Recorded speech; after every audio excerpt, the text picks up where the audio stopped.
نحمده ونصلي على رسوله الكريم اعوذ بالله من الشيطان الرجيم بسم الله الرحمن الرحيم كنتم خير أمة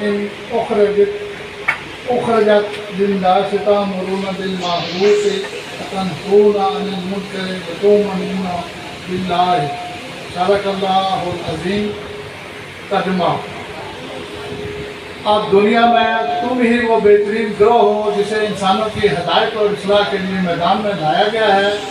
تم نیکی کا حکم دیتے ہو اور بدی سے روکتے ہو اور اللہ پر ایمان رکھتے ہو۔ میرے انتہائی قابل احترام آج کے مہمان خصوصی رسول Khan Babar, deputy general secretary صوبہ شمالی پنجاب، اور جناب امیر جماعت اسلامی ضلع جہلم ڈاکٹر قاسم محمود منہاج صاحب، اور تمام ارکان و ممبران اور میرے پیارے اور انتہائی قابل احترام شہر کے ساتھیوں، دوستوں، بھائیوں، السلام علیکم۔ ایک دفعہ میں پھر گزارش کروں گا انتظامیہ سے کہ سیٹیں شروع میں جو انٹرسٹ ہے وہاں پہ سیٹیں زیادہ لگا دیں، اور اپنے جو ارکان ہیں جہلم شہر کے اور خاص طور پر یہ جو میدان علاقہ ہے مجاہد آباد، کالا گجراں اور کنٹری علاقے، ان سے گزارش ہے کہ باہر سے آنے والے معزز ساتھیوں کو جگہ دیں۔ شکریہ۔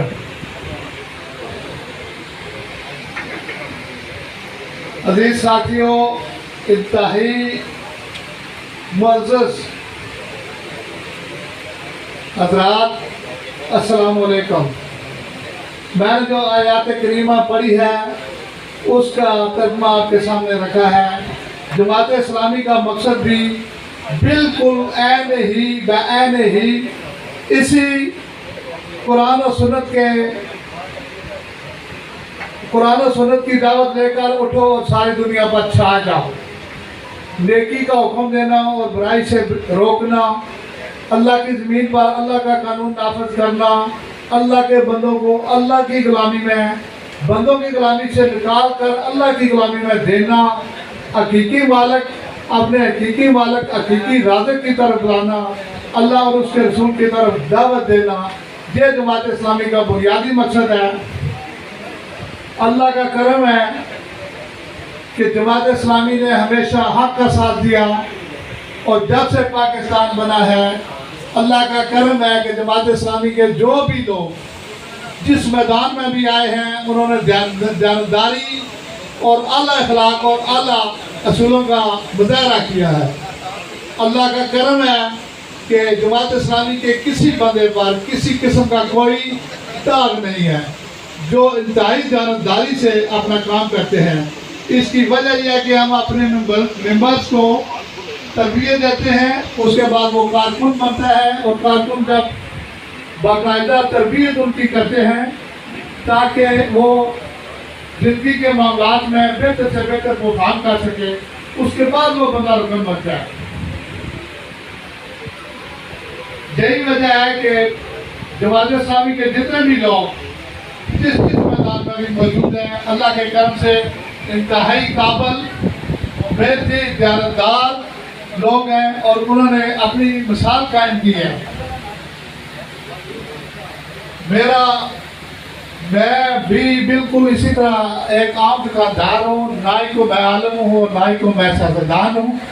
میں ہمارے اپنے قائد محترم تشریف فرمایا ہے، میں آپ کے ان کے درمیان زیادہ حائل نہیں ہو سکتا، تو میں انہی الفاظ کے ساتھ اجازت چاہتا ہوں۔ بڑی مہربانی، شکریہ۔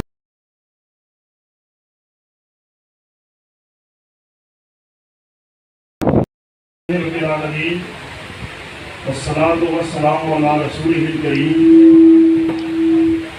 أما بعد أعوذ بالله من الشيطان الرجيم بسم الله الرحمن الرحيم إن الله يحب الذين يقاتلون في سبيله صفا كأنهم بنيان مرصوص صدق الله العظيم۔ قابل صدر جناب رسول خان بابر صاحب، deputy secretary general Jamaat Islami صوبہ پنجاب، محترم جناب شبیر احمد میر صاحب، امیر جماعت اسلامی جہلم شہر، میرے بھائی ضیاء الرحمان میر امیر مذہبی تحصیل جہلم اور دیگر معزز شرکاء، السلام علیکم ورحمۃ اللہ وبرکاتہ۔ ابھی چند دن پہلے ہی یوم آزادی کا جشن منایا گیا۔ ہر اسکول، کالج، یونیورسٹی کے اندر، ہر سرکاری عمارتوں کے اوپر قومی پرچم لہرایا گیا۔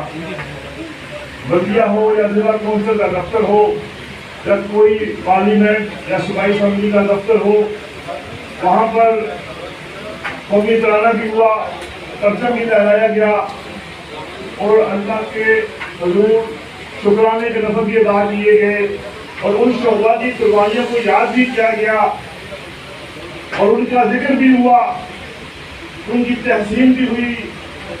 لیکن میرے دوستوں، میرے بھائیوں، ذرا غور کرنے کی ضرورت ہے کہ پاکستان کو بنے ہوئے 78 سال ہو چکے ہیں اور اس ملک کو حاصل کرنے کے لیے بہت سی قربانیاں دی گئی۔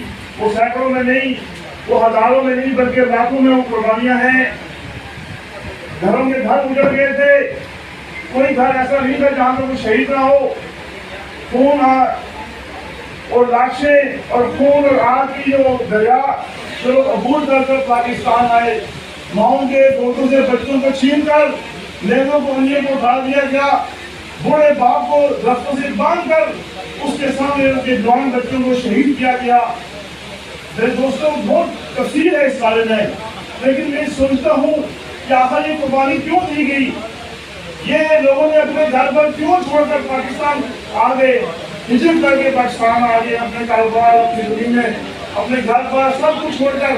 کیا وجہ تھی کہ ہم اس روئے زمین پر ایک ایسا ٹکڑا زمین کا چاہتے ہیں کہ جہاں پر اللہ کا نظام ہو، اللہ کے نظام کی حکمرانی ہو، پیارے نبی صلی اللہ علیہ وسلم کے شریعت کا نفاذ ہو، قانون جو ہے اس کی حکمرانی ہو، ججز جو ہے وہ قرآن اور سنت کے مطابق فیصلے کریں، لوگوں کو انصاف ملے، لوگوں کو روزگار ملے، لوگوں کو صحت کی سہولتیں ملے، لوگوں کے بچوں کو تعلیم ملے، لوگ اپنے گھر میں اور گھر سے باہر سکون سے اور بے خوف زندگی گزار سکیں۔ میرے دوستوں، میرے بھائیوں، آزادی کس کو ملی؟ مسلمانوں کو ملی۔ یہ آزادی کی دعوت ہے، اس کو کریں، کیڑے پڑے، کھائیں پیا کھا رہے، یہاں سانپوں کو آزادی ملی، ہر بستے گھر میں بسنے کی اور ان کے منہ میں زہر بھی ہے اور عادت بھی ہے ڈسنے کی۔ میرے دوستوں، میرے بھائیوں، آج 78 سال ایک بہت بڑا عرصہ ہوتا ہے۔ 70 سال گزرنے کے باوجود آج ہمارا نوجوان بے چین ہے، آج ہمارا نوجوان پریشان ہے۔ اس کے ماں باپ اپنا پیٹ کاٹ کر اس کو تعلیم دلواتے ہیں، اپنے فاقے کر کر اس کو اعلیٰ تعلیم دلواتے ہیں، لیکن اعلیٰ تعلیم دلوانے کے بعد جب اس کو ڈگری ملتی ہے تو ڈگری لے کر وہ مبارکبادیں وصول کرتا ہے، اور جب اس کو 1 سال اور 2 سال اور 3 سال جاتے ہیں اس کو نوکری نہیں ملتی، اس کو جگہ مقام نہیں ملتا، وہ پھر پریشان ہوتا ہے، پھر وہ کہاں جانے کی فکر کرتا ہے، پھر گھر پر بیچتا ہے، زمین کا ٹکڑا بیچتا ہے اور اس سے باہر چلا جاتا ہے۔ میرے دوستوں، میرے بھائیوں، 3 لاکھ سے زائد چند مہینوں کے اندر 3 لاکھ سے زائد نوجوان اس ملک کو چھوڑ کر چلے گئے ہیں۔ آخر یہاں کیا وجہ ہے؟ کون لوگ حکمران ہیں اس ملک کے اندر؟ اللہ کا فضل ہے، بہترین دریا ہیں، نہریں ہیں، زرخیز زمین ہے، ان زرخیز زمین کے اندر کھیتوں میں کام کرنے والے مرد اور وہ مزدوری کرنے والے محنتی اور وہ قانون کے اندر کام کرنے والے، یہاں پہاڑ بھی ہیں، ڈیم بھی ہیں، صحرا ہے، سمندر ہے، 4 موسم ہے، لیکن یہاں کیا ہے؟ قیادت نہیں ہے، وہ انصاف کرنے والی قیادت نہیں ہے، وہ قدر کرنے والی قیادت نہیں ہے، قیادت ہے تو لوٹ مار کرنے والی، لوگوں کا حق مارنے والی قیادت ہے۔ آج ایک مزدور جو 1000 یا 1200 میں جاری رہتا ہے، جب اس کا 20 سال بجلی کا بل آ جاتا ہے وہ پریشان ہوتا ہے۔ میرے دوستوں، میرے بھائیوں، ہم جماعت اسلامی اس کی ایک تاریخ ہے، خدمت کی تاریخ ہے، جماعت اسلامی کی تاریخ دعوت کی تاریخ ہے۔ جماعت اسلامی وہ سلام ہو، وہ زلزلہ ہو، وہ کورونا ہو، یا کوئی آفت بھی آ جائے، جماعت اسلامی بات پیش کرتی ہے۔ ابھی چند دن پہلے یہ گھنے کے اندر سے ایسا سیلاب آیا جس نے بستیوں کی بستیاں جو ہے وہاں پر لے گیا، تو اس سیلاب کے اندر جماعت اسلامی کے اور خدمت کے 3000 سے زائد کارکن جو ہیں انہوں نے خدمات انجام دی اور دے رہے ہیں. اور پھر ایک نوجوان جس کا نام محمد ظہور ہے, وہ گورنمنٹ اسکول ٹیچر ہے, وہ بچوں کو بچاتے بچاتے اللہ کے اس پانی کے اندر ڈوب گیا اور شہید ہو گیا. ہم چاہتے ہیں اور پاکستان کے نوجوانوں کو امید دلوائیں, اور پاکستان کے نوجوانوں کو ہم امید دلوائیں کہ آپ کا مستقبل اس ملک کے اندر ہے. انشاءاللہ عزیز جماعت اسلامی بنوقابل کے نام سے جماعت اسلامی نوجوانوں کو انشاءاللہ پلیٹفارم دے گی, ان کو عزت دے گی, ان کو احترام دے گی. علامہ اقبال نے کیا خوب کہا تھا, کبھی نوجوان مسلم تدبر بھی کیا تمہیں. اس لیے میرے دوستوں میرے بھائیوں, دراصل ہم اپنے اسلاف کو بھول چکے ہیں. وہ کیا کہتے ہیں, راضی ہم نے جو اسلاف سے میراث پائی تھی, سریا نے زمین پر اخبار دے والا وہ علم کے موتی کتابی اپنے آبادی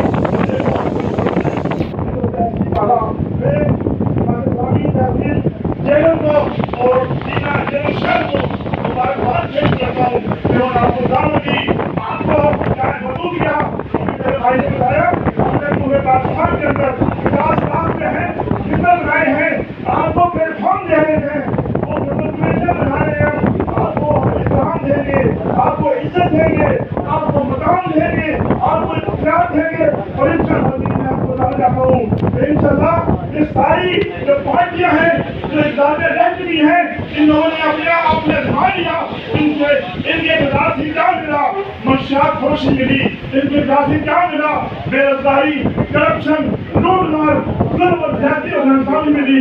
انشاءاللہ عزیز جماعت اسلامی اقتدار کے اندر آئے گی تو انصاف آپ کی دہلیز پر ملے گا. کسی بدیرے کا بیٹا وہ برداشت نہیں کر سکے گا, کوئی پولیس والا, کوئی فائدہ دار آپ کی ظلم زیادتی نہیں کر سکے گا. انشاءاللہ عزیز ہم تحفظ بھی دیں گے, ہم آپ کو احترام بھی دیں گے, اور اس طرح وہ لوگ بھول نہیں ہے. ہم چاہتے ہیں آئیے آپ لیبر مان کی دعوت پر آپ سامنے کے اتفاق سے شامل ہو جائیں, اور پھر آپ وہ مقام حاصل کریں. ہم چاہتے ہیں ہر شہر کا ہر شخص ہے اس کو عزت احترام اور روزگار ملے گا. اللہ سے میری دعائیں اللہ تعالیٰ اس قوم کی حالت کو تبدیل نہیں کرتا جب تک کہ اس قوم کے لوگوں میں خود تبدیلی کا احساس پیدا نہیں ہوتا.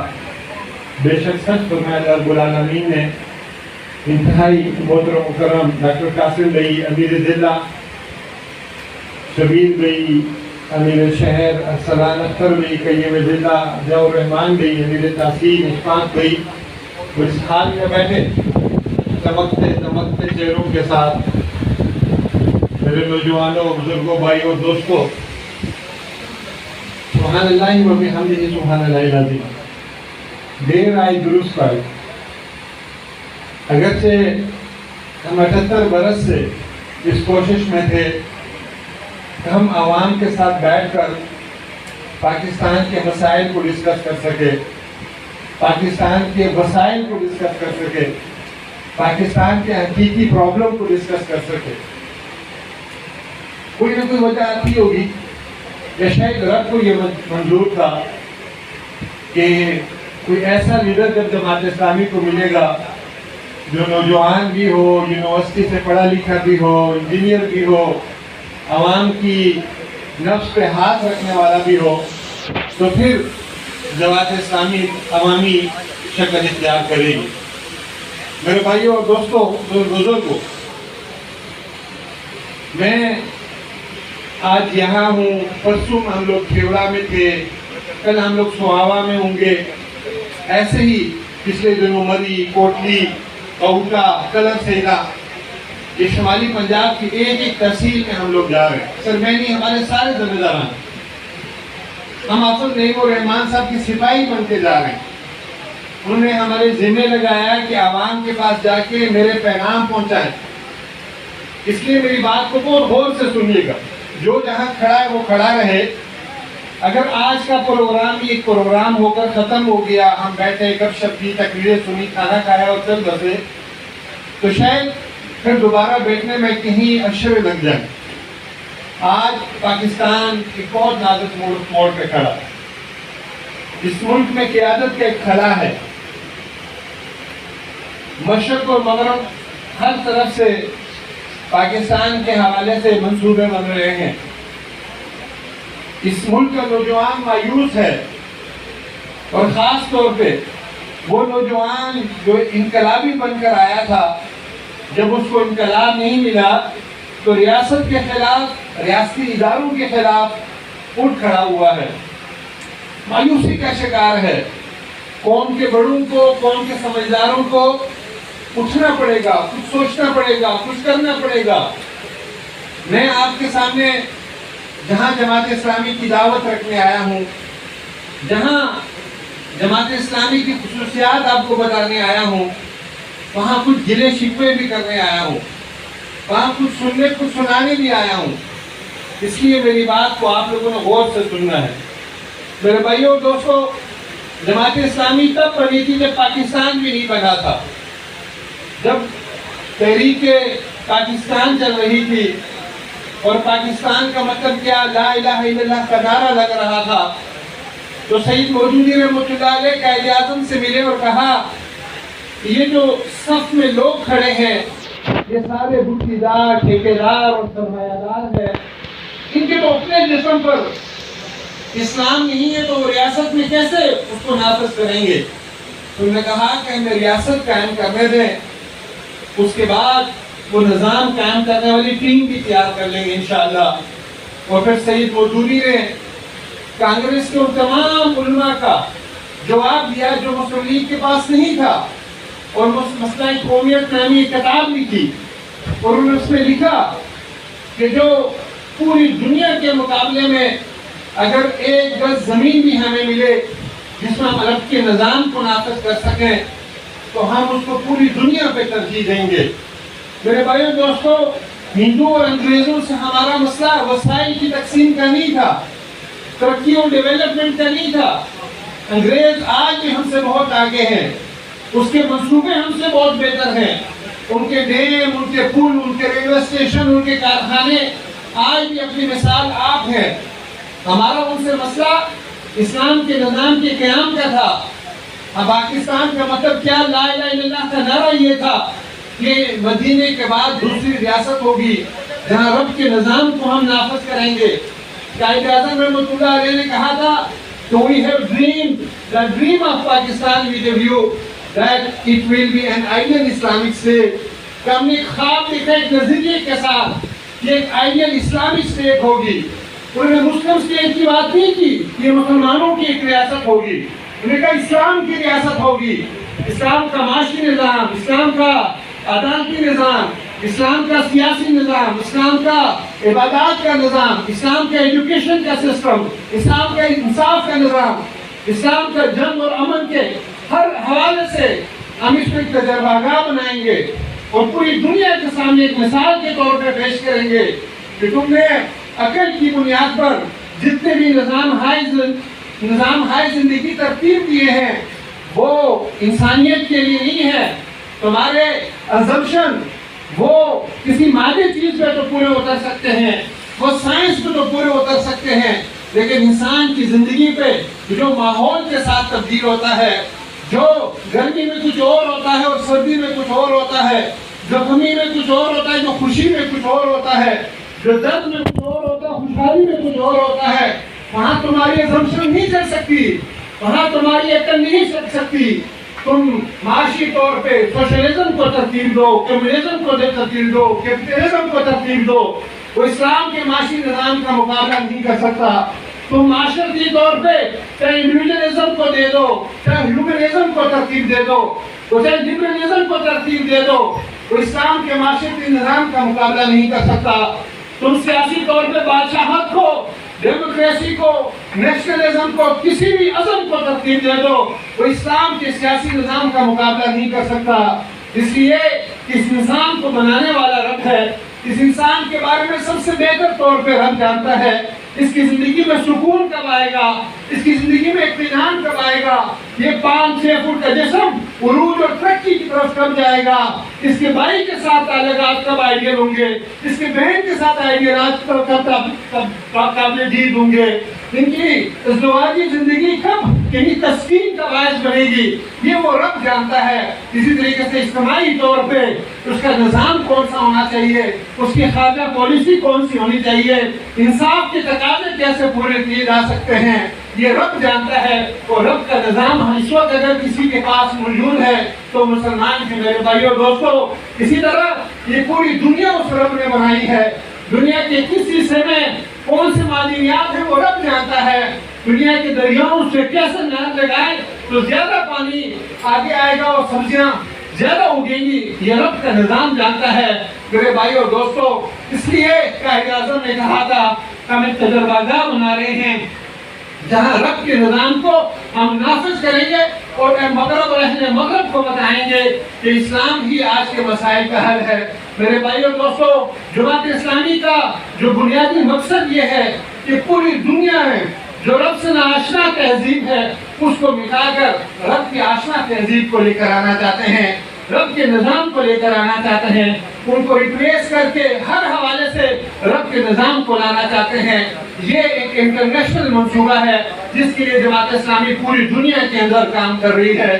مشرق ہو یا مغرب ہو، مختلف ناموں سے اسلامک موومنٹس کی برانچز ہیں، جہاں ہندوستان کے اندر جماعت اسلامی ہے، بنگلہ دیش کے اندر جماعت اسلامی ہے، افغانستان کے اندر حزب اسلامی ہے، اس طرح مصر کے اندر اخوان المسلمون ہے، اسی طریقے سے فلسطین کے اندر حماس ہے، تو پاکستان میں جماعت اسلامی ہے، کہیں اکنا ہے، کہیں اکسا ہے، کہ یو کے اسلامک مشن ہے۔ پوری دنیا میں ہماری برانچیں اور ہم کام کر رہے ہیں۔ بنیادی مقصد یہ ہے کہ دنیا پر رب کے نظام کو نافذ کر لیں۔ ہم چونکہ پاکستان کی برانچ ہیں، ہم پاکستان میں کام کر رہے ہیں، تو پاکستان میں ہم یہ چاہتے ہیں کہ اقتدار اعلیٰ جو جس کا مالک رب تعالیٰ ہے، ہمارے آبجیکٹیو ریزولوشن کے اندر یہ لکھا گیا ہے، وہ حقیقی معنوں میں اس کے نمائندوں کو دیا جا سکے۔ یہ اس لیے بھی یہ میری اور آپ کی ذمہ داری ہے، ہم امت وسط ہیں، رب کے نظام کا قیام میرے اور آپ کے اوپر فرض ہے۔ قرآن آخری رب کی کتاب تھی، اس کے بعد وہی نازل نہیں ہوگی، قیامت کے دن تک اللہ تعالیٰ نے اس کی حفاظت کو اپنے ذمہ لیا ہوا ہے، لیکن اس امت کی یہ ذمہ داری لگائی ہے کہ اس رب کے نظام کو تم نے نافذ کرنا ہے، تم نے لوگوں تک پہنچنا ہے۔ قرآن نے یہ فرمایا ہے کہ میری اور آپ کی ذمہ داری ہے۔ اس لیے یہ جو رب کا نظام ہے یہ صرف مسجد تک محدود نہیں ہے، یہ نماز اور روزے اور حج تک محدود نہیں ہے، جس کو عملی زندگی میں نافذ کرنی۔ ہم کہتے ہیں یہ بھی سیاست میں دین کو لے کر آتے ہیں، سیاست کی بات کرتے ہیں، یہ دیکھیں خدمت میں سیاست کی بات کرتے ہیں، فلاں میں سیاست۔ بھائی دین آیا ہی دنیا کے لیے ہے، اور دین کے اندر سیاست بھی ہے، معیشت بھی ہے، تجارت بھی ہے، جنگ بھی ہے، امن بھی ہے، سب کچھ موجود۔ میرے بھائی اور دوستو، اسے اس لیے بھی ضروری ہے۔ دوسری بہت اہم بات جو میں آپ کو بتانا چاہوں، ذرا غور سے سنیے گا، آپ میں بہت سارے بزرگ موجود ہیں جنہوں نے شاید ہجرت کو دیکھا ہوگا۔ ابھی ڈاکٹر صاحب نے بہت جذباتی طور پہ آپ کے سامنے پاکستان کی قربانیوں کے تذکرے کیے۔ پاکستان اللہ کی نعمت ہے میرے اور آپ کے لیے۔ اگر اس حقیقی آزادی کو کبھی ذہن میں آپ بٹھائیں تو سب سوچیں ذرا کہ افغانستان کے مسلمان پہ کیا گزری تھی جب امریکہ یہاں پر تھا۔ آج کشمیر کے نوجوان کس غم اور کس دکھ اور درد سے گزرتے ہیں جب ہندوستانی ان کو کھڑا کرتے ہیں۔ آپ ذرا سوچئے کہ جہاں فلسطین کے مسلمانوں پہ کیا گزرتی ہے کہ پچھلے 1.5 سال کے اندر، پونے 2 سال کے اندر 70-80 ہزار فلسطینیوں کو شہید کر دیا گیا ہے۔ آزادی ایک بہت بڑی نعمت ہے۔ اگر یہ پاکستان میں ہماری آزادی نہ رہی تو پھر ہم پھر غلام یا انگریزوں کے یا امریکوں کے یا چائنیز کے ہندوستان کے غلام ہو جائیں گے۔ اس لیے اس پاکستان کی قدر کرنی ہے۔ اس پاکستان کو ایسا نہیں سمجھنا کہ بس ٹھیک ہے میں امریکہ چلا گیا، میں برطانیہ چلا گیا، پاکستان نہیں رہے گا تو ہمارا مستقبل بھی محفوظ نہیں رہے گا۔ اس پاکستان کو اللہ تعالیٰ نے ہر نعمت سے نوازا ہے۔ 1000 کلومیٹر سطح سمندر ہمارے پاس ہے۔ 9 دنیا کی بلند ترین چوٹیوں میں سے 7 پاکستان کے پاس ہے۔ چاند بہترین موسم ہے۔ دن اور رات کا جو 15 گھنٹے کا توازن ہے زیادہ وہ بہت کم ممالک کے پاس ہے۔ دھوپ یہاں ہوتی ہے، سردی، پہاڑ، میدان، صحرا، سب کچھ موجود ہے۔ دنیا کے 3 بڑے صحرا آپ کے پاس ہے۔ دنیا کی بہترین آپ کے جیلم میں البیرونی کالج یہاں پر ہے، وہاں سے البیرونی نے آج سے 200-300 سال پہلے، 400-500 سال پہلے دنیا کو بتایا تھا کہ دنیا کی زرخیز ترین زمینیں ہیں یہ جو پنجاب کی زمینیں ہیں۔ 10 مختلف قسم کے اجناس جو دنیا میں پہلے نمبر پہ ہے وہ پاکستان اگاتا ہے۔ دودھ میں آپ چوتھے نمبر پہ ہیں دنیا میں، گوشت میں 5ویں نمبر پہ دنیا میں۔ اسی طریقے سے آپ کے پاس پانی کا ایک بہترین نظام ہے۔ میں پچھلے 2-3 ماہ پہلے جب ایران کے سفیر سے ملاقات ہوئی تو وہ کہہ رہے تھے کہ جتنا پانی پاکستان کے پاس ہے کاش کہ ہمارے پاس ہوتا، لیکن ہم اس کا استعمال نہیں کر رہے۔ نوجوان ہمارے پاس، ہم دنیا کی یکس ترین قوم ہیں، ہم سب سے نوجوان ترین قوم ہیں، لیکن کوئی استعمال نہیں ہے۔ میرے بھائیو اور دوستو، ہم ذرا تصور کیجئے کہ 98 لاکھ نوجوان اس وقت نشہ اور اشیاء استعمال کرتے ہیں۔ جو نشے میں پڑ گیا اس کا خاندان تباہ ہو جاتا ہے، اس کی ماں اس کے لیے تو دعائیں دیتی ہے کہ تم نہ پیدا ہوتے تو ٹھیک تھا، جس سے اس کی شادی ہو جاتی ہے اس کا مستقبل تباہ ہو جاتا ہے، جس کا وہ باپ بنتا ہے وہ دنیا میں رلتا ہے میرے بھائی اور دوستو۔ لیکن ہماری حکومت کے پاس، کسی حکومت کے پاس کوئی ٹرائب نہیں ہے ان کے لیے۔ اسی طریقے سے پانی جو ہمارا ضائع ہوتا تھا، میں نے ایرانی سفیر کی آپ کے سامنے بات کی، اس پہ ڈیم بن سکتے تھے، اس سے بہت ساری جھیلیں بن سکتی تھی۔ پانی آتا ہے بہت کچھ بہا کے لے جاتا ہے اور 2-3 دن بعد سمندر میں بہہ جاتا ہے۔ ہمارے پاس اس کے لیے کوئی منصوبہ نہیں ہے۔ ہمارے 1 ایکڑ زمین، آپ لوگ کاشتکار لوگ ہیں، اگر 2 سال تک کاشتکار نہیں کریں گے تو پھر کیا ہوتا ہے؟ پاکستان کا مطلب کیا؟ لا الہ الا اللہ۔ پاکستان کا مطلب کیا؟ لا الہ الا اللہ۔ تیرا میرا رشتہ کیا؟ لا الہ الا اللہ۔ فلسطین سے رشتہ کیا؟ لا الہ الا اللہ۔ کشمیر سے رشتہ کیا؟ لا الہ الا اللہ۔ جماعت سے رشتہ کیا؟ لا الہ الا اللہ۔ میری جان جماعت اسلامی، میری شان جماعت اسلامی، ہم جماعت ٹھیک ہے بیٹا، بس ٹھیک ہے۔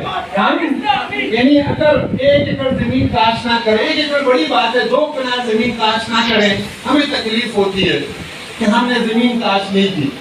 کسی کے پاس 2 کوٹھیاں ہیں، اگر 1 ماہ کے لیے کرائے پہ نہ چلے ہم پریشان ہو جاتے ہیں کہ ہماری فلاں کوٹھی کرائے پہ نہیں چڑھی، ہماری فلاں دکان کرائے پہ نہیں چڑھی۔ میرے بھائیوں اور دوستو، اس پاکستان کا اتنا خزانہ جو لوٹ کے لے گئے ہیں، اگر میں جپسم کی بات کروں، کرومائٹ کی بات کروں، سونے اور کاپر کی بات کروں، جو امریکن اور برطانوی اور کہاں کی کمپنیاں آپ کو صرف 25% دیتی ہیں، وہ 25% بھی کچھ خاص اداروں کو چلا جاتا ہے، عوام کو کچھ نہیں ملتا۔ میرے بھائی اور دوستو، ہوا کا بہاؤ جو اس پاکستان کے اندر ہے، دنیا کے چند ممالک میں ہے، اس سے بجلی پیدا کی جا سکتی ہے، اس سے بہت سارے ایسے مشینری تیار کی جا سکتی ہے جو زمین سے پانی نکالے اور زمینوں کو کاشت کرے، لیکن کسی نے اس پہ کام نہیں کیا۔ پانی ہمارا جتنا ضائع ہوتا ہے شاید ہی کسی قوم کا اتنا ضائع نہ ہو۔ کوئی ڈیم نہیں بنا، کوئی جھیل نہیں بنی، کوئی نہر نہیں نکالی گئی۔ جو نہریں انگریزوں نے نکالی تھی تو وہی نکالی گئی، اس کے بعد مشرف دور میں صرف 1 نہر نکلی ہے۔ میرے بھائیوں اور دوستو، اسی طرح نوجوانوں کا میں نے آپ سے کہا کہ 98 لاکھ نوجوان نشہ و اشیاء استعمال کرتے ہیں، جو باقی ہیں وہ مایوسی کا شکار ہیں۔ سب سے تیسرے نمبر پر پوری دنیا کے اندر جو برین ڈرین ہو رہا ہے وہ پاکستان سے ہو رہا ہے۔ پاکستان کا نوجوان مایوسی کا شکار ہو کے مغرب کی طرف جا رہا ہے، عرب ممالک کی طرف جا رہا ہے کہ اپنا مستقبل بنائے گا، اپنے بچوں کا مستقبل بنائے گا۔ میرے بھائی اور دوستو، یہ کیوں ایسا ہوا ہے؟ دیکھو، وہ سارے لوگ جو حکومت میں آتے رہے ہیں وہ سارے اس کے ذمہ دار ہیں، لیکن اس سے زیادہ ذمہ دار شاید میں اور آپ ہیں، کیونکہ میرے اور آپ کے ووٹوں سے وہ اقتدار میں آتے رہے ہیں، میں اور آپ ان کو اپنے کندھوں میں بٹھاتے رہے ہیں، میں اور آپ ان کے پجیروں کے دروازے کھولتے رہے ہیں۔ ایک ہی خاندان کے لوگ ایک پیپل پارٹی میں ہوتا ہے، ایک مسلم لیگ میں ہوتا ہے اور ایک پی ٹی آئی میں ہوتا ہے، دین کو عوام کو بیوقوف بنا رہے ہوتے ہیں۔ شام کو ایک ہی گھر میں بیٹھ کر، ایک ہی بیٹھک میں بیٹھ کے جان سے جان ٹکرا کر آپ لوگ کی بیوقوفی کا مذاق اڑا رہے ہوتے ہیں۔ میرے بھائی اور دوستو، یہاں کی جو پولیٹیکل جماعتیں ہیں وہ شاید ہی دنیا کے اندر کوئی ایسا سسٹم ہو یا کوئی ایسا نظام ہم نے دیکھا ہو جو پاکستان کے اندر ہے۔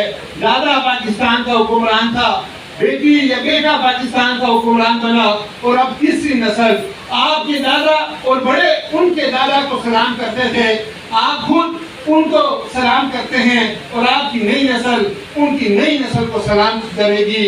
غلام ابن غلام ابن غلام بن گئی اس قوم کی، جو قوم بن گئی ہے۔ جماعت اسلامی جماعت اسلامی تو ہمیشہ آپ کے پاس آتی رہی ہے میرے بھائی اور دوستو. آپ کے سید مودودی رحمت اللہ علیہ شاید ہی کوئی ضلع ہوگا جہاں وہاں نہ پہنچے ہوں.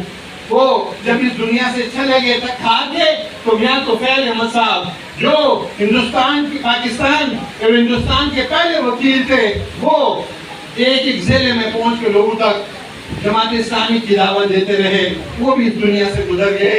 قاضی صاحب نے یہ منصب سنبھالا, پاکستانی جاگ کا نعرہ لگایا, پاکستانیوں کو اٹھانے کی بات کی, افغانستان میں پاکستان کی جنگ لڑی, کشمیر کے اندر لوگوں کو لڑوایا, پاکستان کی شہرت کو آزاد کروانے کی کوشش کی, احتساب کی بات کی, اس قوم کو ایک کرنے کی بات کی, فرقوں کے خلاف کھڑے ہو گئے, قومیتوں کے خلاف کھڑے ہو گئے. تو کہتا پاکستان کی آواز آئی, لیکن پاکستانی نہیں جاگا. پاکستانی نے قاضی حسین احمد کو قبول نہیں کیا. سید منور حسن جیسے درویش اور بہادر ہر ضلع میں پہنچے, ہر ضلع میں اجتماعات کیے, لوگوں کو اٹھانے کی کوشش کی کہ پاکستانیوں جاگ جاؤ, پاکستانیوں جاگ جاؤ, یہ پارٹیاں آپ کو بیوقوف بنا رہی ہیں. لیکن پاکستانیوں نے قسم کھائی ہوئی تھی کہ ہم نے نہیں جاگنا. سراج الحق صاحب آئے اور پاکستان کے سب سے کامیاب ترین وزیر خزانہ قرار پائے, لوگوں کو سمجھاتے سمجھاتے گئے. میرے خیال میں درجنوں بار جیلم آئے, لیکن پاکستانی نہیں اٹھے. میرے بھائی اور دوستو, ایک دفعہ پھر جماعت اسلامی نے یہ منصوبہ بنایا. ہم ایک دفعہ پھر تو ان کے ذہنوں کے لوگوں کے دلوں کو اوپر دستک دیں گے. اس دفعہ حافظ نعیم الرحمان صاحب کو لے کر آئے ہیں, جو پڑھے لکھے یونیورسٹی سے انجینئر ہیں, جو عوام کے مسائل کو سمجھتے بھی ہیں اور اس پہ بات بھی کرتے ہیں, اور انہوں نے ہمیں آپ کے پاس بھیجا ہے.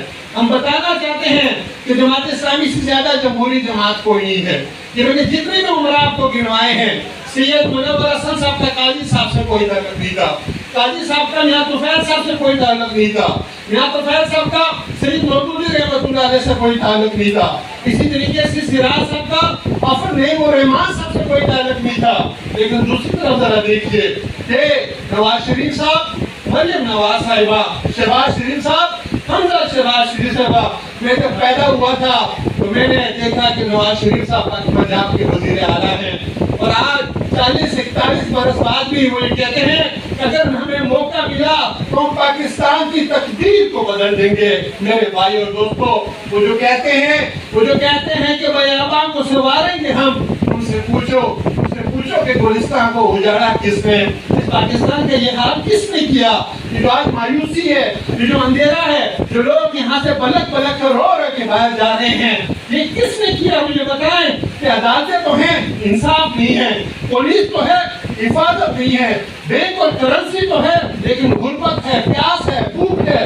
یہ کس نے اس حال کیا ہے؟ یہ آپ نے کیا ہے. میں سندھ گیا تو سندھ کے لوگ وہاں ان کی جسموں پہ کپڑے نہیں, ان کے پاس جوتے نہیں, کھانے کو خوراک نہیں. کہتے ہیں ہمارے سندھیوں کا تو یہ حال ہے, ہم کیا کریں؟ میں نے کہا ایک کام کریں آپ. کیا کام کریں؟ میں نے کہا بھٹو کو مار دیں, بھٹو مر جائے گا, آپ لوگ جینا شروع کر دو گے. میرے بھائی اور دوستو, پاکستان ٹوٹ گیا, بھٹو جیے. پاکستان کو نقص ہو گیا, بھٹو جیے. اس ملک کا ایک ایک فرد کھانے کو ترستا ہے, لیکن بھٹو زندہ باد, بھٹو جی رہا ہے. پورے پاکستان کے اندر لوگ ان کے پیچھے پڑے ہوئے ہیں. ایک اور صاحب آئے, در حقیقت انہوں نے انقلاب کا قتل عام کیا ہے. یہ جو کیپٹل کلاس ہے دنیا کے اندر, یہ جو مغربی ممالک ہیں, یہ پوری دنیا کو کنٹرول کرتے ہیں, خاص طور پہ امریکا امپیریلزم کے ذریعے سے ہر جگہ کی حکومتیں ترتیب دیتا ہے. جب انہوں نے دیکھا کہ پاکستان انقلاب کی طرف جا رہا ہے, مشرف کے خلاف, جب انہوں نے دیکھا کہ بغاوتیں اٹھ کھڑی ہوئی ہیں, یہاں کی جو بیوروکریسی اور یہاں کی جو قوتیں ان اداروں کے خلاف چیزیں ہاتھ سے نکل رہی ہیں, انہوں نے ایک آرٹیفیشل ریولوشن تیار کیا. میرے بھائی اور دوستو, ہمیں خان صاحب کی ذات سے کوئی گرا نہیں ہے, ہمیں گرا یہ ہے کہ اس قوم کے بیوقوف بنایا گیا. جب آپ کے پاس ٹیم نہیں تھی تو کیوں اتنے بڑے بڑے دعوے کیے کہ میں پاکستان کو تبدیل کر دوں گا؟ کس سے تبدیل کریں گے؟ فواد چودھری کے ذریعے سے تبدیل کریں گے؟ کس سے تبدیل کریں گے؟ مجھے بتائیے. آپ اپنی ٹیم کو کوئی ایک ممبر بتا دیں کہ جس کو ہم کہیں کہ وہ صاحب کردار ہے, وہ صاحب جرأت ہے, وہ کھڑا ہو سکتا ہے, وہ منصوبہ ساز ہے, وہ پڑھا لکھا ہے. میرے بھائی دوستو, ایک بھی فرق ہمیں نظر نہیں آیا. اور وہ کہتے ہیں میرے ساتھ دھوکہ ہوا, کیسے دھوکہ ہوا؟ جب آپ خود وکٹ گرا رہے تھے، آج مسلم لیگ کی وکٹ گر گئی، آج پیپل پارٹی کی وکٹ گر گئی، اور آج امپائر کی انگلی کا انتظار کر رہا تھے. تو اس وقت یہ باتیں آپ کو یاد نہیں آ رہی تھی. جب آپ کے پاس خود ہوا تو پھر گلے اور شکوے اور آج رونا کیسے میرے بھائی اور دوستو؟ تو ادھر ادھر کی نہ بات کر، یہ بتا کہ قافلہ کیوں اٹھا؟ تجھے رہ ضرور سے گرا نہیں، تیری رہبری کا سوال ہے میرے بھائی اور دوستو. ایسی صورت میں ہمارے پاس ایک ہی جماعت بن جاتی ہے. میں کسی چھوٹی جماعت کی بات نہیں کرتا، میں کسی مذہبی جماعت کی بات نہیں کرتا جو فرقے کی بنیاد پہ قوم کو اٹھانے کی کوشش کرے. ہم میں کوئی فرقہ نہیں ہے. جماعت اسلامی کے اندر ہر فرقے سے تعلق رکھنے والے لوگ ہیں. اس لیے کہ ہم سمجھتے ہیں کہ جو توحید پہ کھڑا ہو جائے وہ جماعت اسلامی کا، جو عشق مصطفیٰ پہ کھڑا ہو جائے وہ جماعت اسلامی کا، جو عشق صحابہ پہ کھڑا ہو جائے وہ جماعت اسلامی کا، اور جو عشق اہل بیت پہ کھڑا ہو جائے وہ بھی جماعت اسلامی کا. ہم یہ سمجھتے ہیں بلوچستان بھی ہمارا ہے، جو بلوچستان کی ترقی کا دعوے دار وہ بھی جماعت اسلامی کا. سندھ بھی ہمارا ہے، جو سندھ کی ترقی کا دعوے دار وہ بھی جماعت اسلامی کا. کشمیر بھی ہمارا ہے، جو کشمیر کی ترقی کا دعوے دار وہ بھی جماعت اسلامی کا. پختون بھی ہمارے ہیں، پختونوں کی ترقی کے دعوے دار وہ بھی جماعت اسلامی کے. اور پنجاب ہمارا ہے، سارے کا سارا ہے، جو پنجاب کی ترقی کی بات کرے وہ بھی جماعت اسلامی کے. ہم قوم پرستی کے بھی یہ حق میں نہیں ہیں. ہم چاہتے ہیں کہ پورا پاکستان ہمارا ہو. ہم فرقے باز نہیں ہیں. ہم کہتے ہیں ہم سب مسلمان ہیں، سب پاکستانی ہیں. ہمیں مل کے اس پاکستان کو کھڑا کرنا ہے. میرے بھائی اور دوستو، سب سے پڑھی لکھی جماعت اگر کوئی موجود ہے تو جماعت اسلامی ہے. 1400 سے زائد پی ایچ ڈی ڈاکٹر ہمارے بنیادی ارکان ہیں. لوگ کہتے ہیں یہ مذہبی لوگ ہیں، مولوی ہیں. ہم مولوی نہیں ہیں، ہم یونیورسٹی سے پڑھے ہیں، ہم اسکالر ہیں، ہم پی ایچ ڈی اور ایم فل ڈاکٹر ہیں. ہمارے پاس انجینئر اور ڈاکٹروں کی بڑی کھیپ ہے. ہر شعبے سے متعلق ہمارے پاس کام موجود ہے. ہمارے ریسرچ انسٹیٹیوٹ ہیں. یہ آئی پی ایس اسلام آباد کے اندر جو آپ کی ریاست کو اصول بتاتا ہے، جو آپ کی ریاست کو پالیسی بنا کر دیتا ہے، یہ خاصا پالیسی یہ ہونی چاہیے. آپ کے وزیر اور مشیر اکثر ان سے رائے لے رہے ہوتے ہیں. میرا پیارا پاکستان.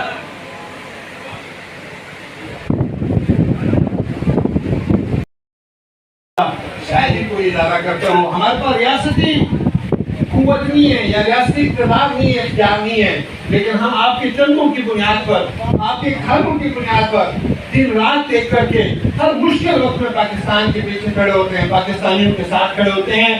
گاؤں محلے میں کسی کی شادی ہے، اس کے بعد جہیز کا مسئلہ ہے تو جماعت اسلامی سب سے آگے ہوتی ہے.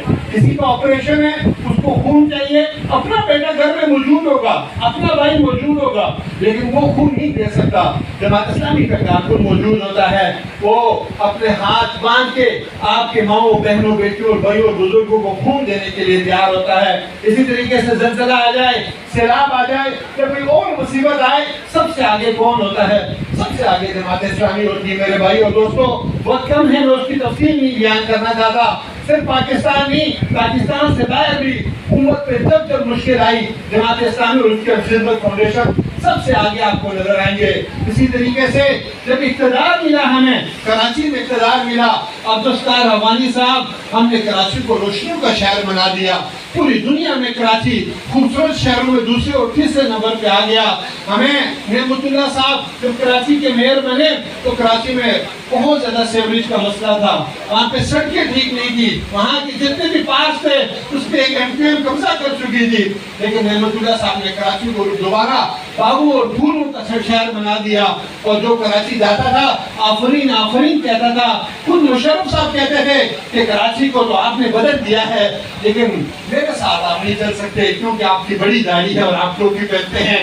میرے بھائی اور دوستو، کے پی کے اندر ہمیں حکومت ملی، کے پی کے قرضے کے نیچے تھا، لیکن سراج صاحب نے ایسا بجٹ ترتیب دیا اپنی وزارت کو ایسے لے گئے کہ جاپان سے تعلق رکھنے والے ورلڈ بینک کے نمائندے جب آئے، پورے ملک کے شوکت عزیز صاحب کی نگرانی میں سارے صوبائی وزیر بیٹھے ہوئے تھے، وزیر خزانہ بیٹھے ہوئے تھے، لیکن جب سراج صاحب نے رپورٹ پیش کی تو انہوں نے آفرین آفرین کہا. اور اس وقت جاپان کی گورنمنٹ نے اور وہاں کے ورلڈ بینک کے نمائندے نے ورلڈ بینک کی طرف سے ان کو